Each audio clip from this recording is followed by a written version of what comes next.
আসসালামু আলাইকুম দর্শক, এখানে মোট 4টি ট্রে দেওয়া আছে।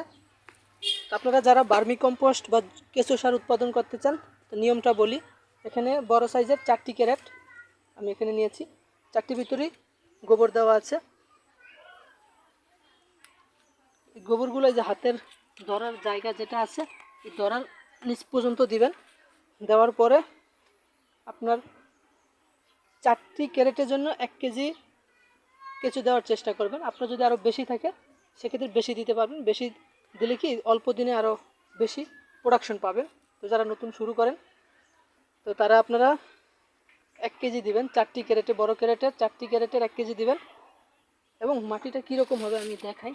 দেখুন, একদম লাসা লাসাও হবে না, আবার একদম শুকনোও হবে না, মিডিয়াম ময়েশ্চার থাকে, যাতে গোল করলে যে গোল হয় এরকম একটা ময়েশ্চারে রেখে। আর এই গোবরটা তৈরি করবেন হলো কমপক্ষে 1 মাস রেখে দিবেন। মিথেন গ্যাসটা যখন চলে যাবে তারপর থেকে মূলত আপনি এই সারটার জন্য এই সারটা তৈরি করবেন। মানে এই সারটা তৈরি করার জন্য এই গোবরটা নেবেন। এর আগে নেবেন না, কাঁচা গোবর নেবেন না, তখন কিন্তু আপনার কেঁচোটা মারা যাবে। আর কেঁচোর অনেক দাম, তো সেক্ষেত্রে গোবরটা ভালো কিনা সেটাকে নিশ্চিত করে নেবেন। তো আমার এখানে 4টি ক্যারেটের জন্য 1 কেজি গোবর 1 কেজি কেঁচো সার রাখা হয়েছে। এই যে আমার এই যে কেঁচোগুলো দেখুন, এই যে এটা আমার কেঁচো। এটা হচ্ছে থাইল্যান্ডের রেড টাইগার।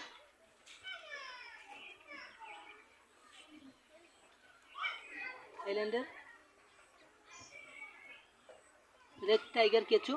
আর আপনার যেই গোবরটা নেবেন সেই গোবরটা গ্যাসমুক্ত কিনা সেটা পরীক্ষা করার জন্য এখনও আপনাদের একটি দিতে পারি। এই যে আমি যে কেঁচোটা দিলাম, দেখুন এই যে কেঁচোটা কিন্তু এখন উপরে আছে। তো 2 থেকে 3 মিনিটের মধ্যে যদি কেঁচোটা নিচে চলে যায় তাহলে বুঝবেন যে আপনার গোবরটা ভালো। আর যদি কেঁচোটা উপরে থাকে বা বের হয়ে চলে আসতে চায় সেক্ষেত্রে বুঝবেন আপনার গোবরটা পরিপূর্ণ না, প্রস্তুত না।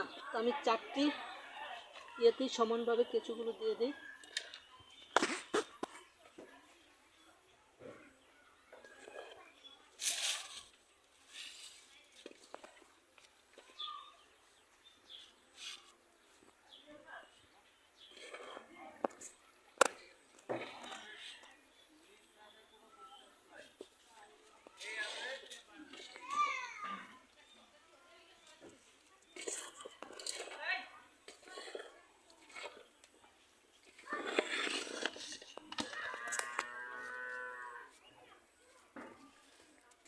দর্শক, এই যে কেঁচোগুলা দেখতে পাচ্ছেন, এগুলো দেখবেন কিছুক্ষণের মধ্যেই এই যে কেঁচোগুলা 1 থেকে 1 মিনিটের ভিতরেই এই যে আমার কেঁচোগুলা কিন্তু এই যে অলরেডি ঢোকা শুরু করেছে, নিচে ঢুকতেছে।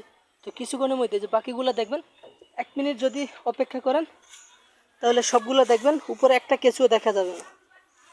কেঁচোর যদি নিচে ঠান্ডা থাকে, গোবরটা পরিপূর্ণ থাকে, তাহলে কেঁচোগুলা সরাসরি নিচে চলে যাবে খাবারের জন্য। তো দেখুন আমার কেঁচোগুলো কিন্তু অলরেডি নিচে চলে যাচ্ছে, প্রায় অনেকগুলো চলে গেছে। তো আমার এটা আমি প্রায় প্রথমত 1 মাসের বেশি গোবরটা রেখে দিয়েছিলাম, গ্যাস মুক্ত করেছি। তারপর আবার 7 দিন আলাদা একটা জায়গায় রেখেছি গুঁড়া করে, লাড়াচাড়া দেওয়ার পরে। সে কারণে এটা পরিপূর্ণ প্রস্তুত করার উপযুক্ত হয়েছে। এবং আমি যখন কেঁচোগুলা দিলাম, দেখুন কেঁচোগুলা সবগুলা মাটির নিচে চলে গেছে। তো এটাই হচ্ছে পরিপূর্ণ একটা পদ্ধতি আপনি ক্যারেট পদ্ধতিতে। এবং উপরে কিছু হালকা কিছু দিয়ে ডেকে দিবেন, যাতে পোকামাকড় বা কোনো ইঁদুর বা কোনো হাঁস মুরগি যাতে কেঁচোটা খেয়ে ফেলতে না পারে। তো আপনাদের যারা কেঁচো নিতে চান অথবা ভার্মি কম্পোস্ট নিতে চান আমাদের কাছ থেকে নিতে পারবেন। তো ভিডিওটি ভালো লাগলে অবশ্যই আমাদের চ্যানেলটি সাবস্ক্রাইব করে পাশে থাকবেন। আল্লাহ হাফিজ।